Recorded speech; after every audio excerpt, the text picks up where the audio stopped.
Ration সম্বন্ধে কেন্দ্র সরকার তরফ থেকে রাজ্যকে যে বাধা বাড়ানো হয়েছে সেটি আপনারা এখানে জানতে পারবেন। কি বলা হয়েছে দেখুন। 30শে নভেম্বরের পর আর বিনামূল্যে রেশন নয়, রাজ্যকে কেন্দ্রের গরিব কল্যাণ যোজনা বন্ধ হতে চলেছে। সেক্ষেত্রে বিনামূল্যে রেশনের দায় এবার রাজ্যকেই নিতে হবে, কেন্দ্রীয় খাদ্য সচিবের ঘোষণা। আরো জানবো, আমাদের সঙ্গে রয়েছেন প্রতিনিধি রাজীব। রাজীব, কি খবর আসছে?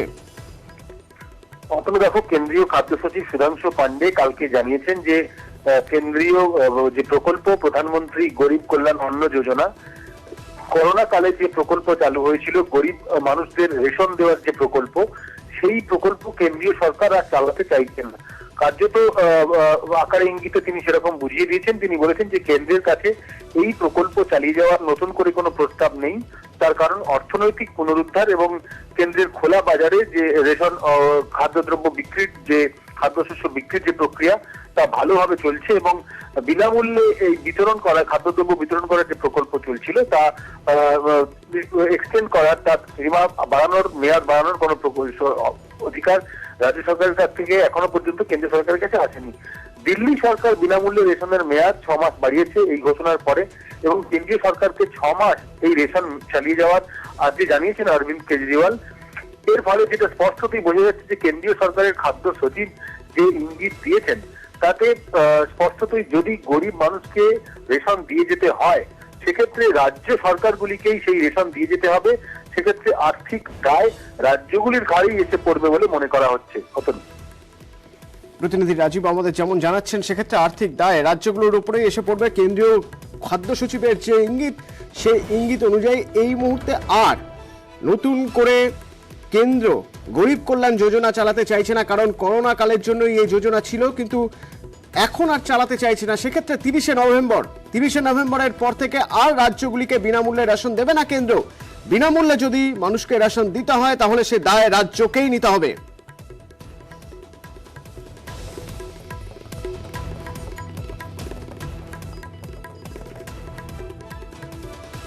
তৃণমূল সাংসদ সুখেন্দু শেখর রায় এই মুহূর্তে আমাদের সঙ্গে ফোনে রয়েছেন। সুখেন্দু দা, একটু জানতে চাইবো আপনার প্রতিক্রিয়া। কেন্দ্রীয় সরকারের এই সিদ্ধান্ত দেশের গরিব মানুষকে দুর্ভিক্ষের মুখে ঠেলে দেবে। কারণ প্রতিটি জিনিসের দাম আকাশ ছোঁয়া, কোনো জিনিসে গরিব মানুষ হাত দিতে পারছেন না। নরেন্দ্র মোদী সরকার একদিকে কর্পোরেটদের নানা ধরনের ছাড় দিয়ে তাদের মুনাফা বৃদ্ধি ঘটিয়ে চলেছেন, আর অন্যদিকে যে সামান্য সাহায্য গরিব মানুষরা পেতেন এতে বন্ধ করে দিয়ে গরিব মানুষকে আপনার দুর্ভিক্ষের মুখে ঠেলে দিচ্ছে। এটাই হচ্ছে জনবিরোধী সরকারের আসল চেহারা। যারা নরেন্দ্র মোদী সরকারকে ক্ষমতায় নিয়ে এসেছিলেন তারা এখন কপাল চাপড়াচ্ছেন, হাহাকার করছেন। আমরা এই সিদ্ধান্তের তীব্র প্রতিবাদ জানাচ্ছি। ধন্যবাদ। তৃণমূল তীব্র প্রতিবাদ জানাচ্ছে। সুখেন্দু শেখর রায় তৃণমূল সাংসদ, তার মত কর্পোরেটদের ছাড় দেওয়া হচ্ছে আর এদিকে আকাশ ছোঁয়া দাম। এরকম পরিস্থিতিতে গরিব মানুষের পাশে দাঁড়াতে চাইছে না কেন্দ্রের সরকার। দুর্ভিক্ষ পরিস্থিতি তৈরি হয়ে যেতে পারে কেন্দ্র সরকারের এই সিদ্ধান্তে, কারণ গরিব মানুষ যে পরিমাণ দ্রব্যমূল্য বাড়ছে বাজারে, তাতে গরিব মানুষের পক্ষে খাওয়া সত্যি মুশকিল মনে করছে তৃণমূল, মনে করছেন সুখেন্দু শেখর রায়।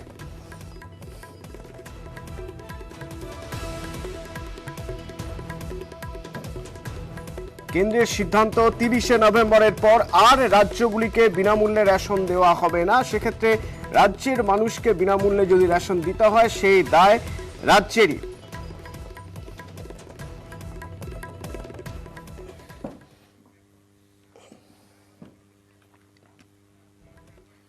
কেন্দ্রের এই সিদ্ধান্ত তৃণমূল দেখছে যে কর্পোরেটদের মুনাফা করিয়ে দেওয়া হচ্ছে, এদিকে গরিব মানুষের কথা কেন্দ্র ভাবছে না, এরকমই তৃণমূল ভাবছে। কিন্তু বিজেপি কি ভাবছে জানবো, আমরা চেষ্টা করছি তাদের বিজেপি নেতাদের, রাজ্য বিজেপি নেতাদের প্রতিক্রিয়া জানার। তবে তার পাশাপাশি আপনাদের একটু জানিয়ে রাখতে চাইবো, 5 রাজ্যের বিধানসভা ভোট এই মুহূর্তে বিজেপির নজরে রয়েছে। জাতীয় কর্মসমিতির বৈঠকে বিজেপি এবং সেখানে বঙ্গ বিজেপির প্রতিনিধি দলও রয়েছে। বৈঠকে নতুন রাজ্য কমিটি নিয়েও আলোচনার সম্ভাবনা। ইতিমধ্যেই দিল্লি গিয়েছেন দিলীপ ঘোষ বৈঠকে যোগ দিতে। জাতীয় কর্মসমিতির বৈঠকে অমিত শাহ, জেপি নাড্ডা থাকবেন, নরেন্দ্র মোদীও থাকতে পারেন।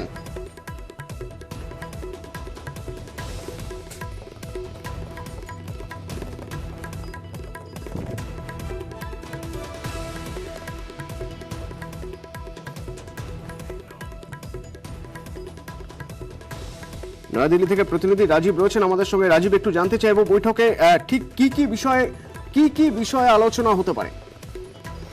দেখো, বিজেপির জাতীয় কর্মসমিতির বৈঠক আগামীকাল সকাল 10টায় শুরু হবে এবং বিকেল 3টায় শেষ হবে। এই বৈঠকে আমরা যতদূর জানতে পারছি যে 5 রাজ্যের বিধানসভা নির্বাচন রয়েছে, উত্তরপ্রদেশ, উত্তরাখণ্ড, পাঞ্জাব সহ 5টি রাজ্য, যে 5টি রাজ্যের বিধানসভা নির্বাচন আগামী দিনে 2024-এর লোকসভা নির্বাচনের রূপরেখা তৈরি করে দেবে।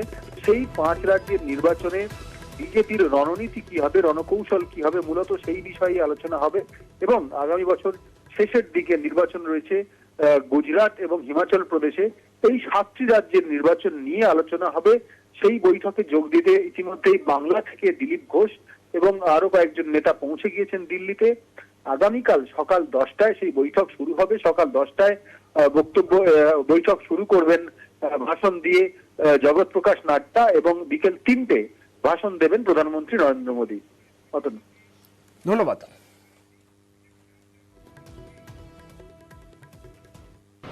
এটা সাধারণভাবে অনেকদিন পরে কার্যকারিণী হচ্ছে। দেশের সার্বিক রাজনৈতিক পরিস্থিতি, হয়তো যে রাজ্যগুলোতে ইলেকশন আছে সেখানকার বিষয়ে আলোচনা হতে পারে। বাকি বিষয় তো আগে থেকে কথাবার্তা হয়ে যায়, অবজারভাররা সমস্ত জানান। বিজেপি ছাড়লেন জয় বন্দ্যোপাধ্যায়। প্রধানমন্ত্রীকে চিঠি দিয়ে দল ছাড়ার কথা ঘোষণা জয়ের। জাতীয় কর্মসমিতি থেকে সরানোয় ক্ষুব্ধ জয়। কেন্দ্রীয় নিরাপত্তা তুলে নেওয়াতেও ক্ষুব্ধ।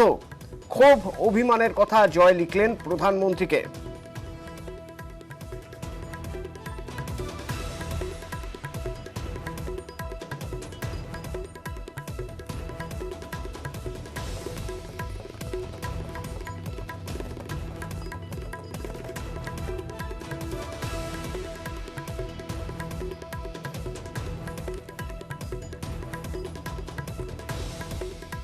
আমি তো 14 সাল থেকে মনের প্রাণে একেবারে প্রাণ প্রাণ দিয়ে বিজেপিটা করতাম। সেইভাবে আমি খুব মনে হয়েছে আমি খুব নেগলেক্টেড, খুব অবহেলিত।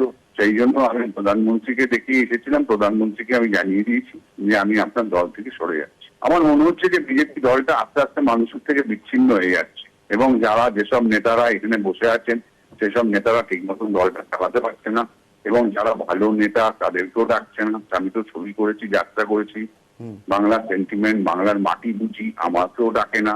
4টে সিটে গোয়ারান হারছে, এরে আবার সেটাই অজুহাত দিচ্ছে যে রিগিং।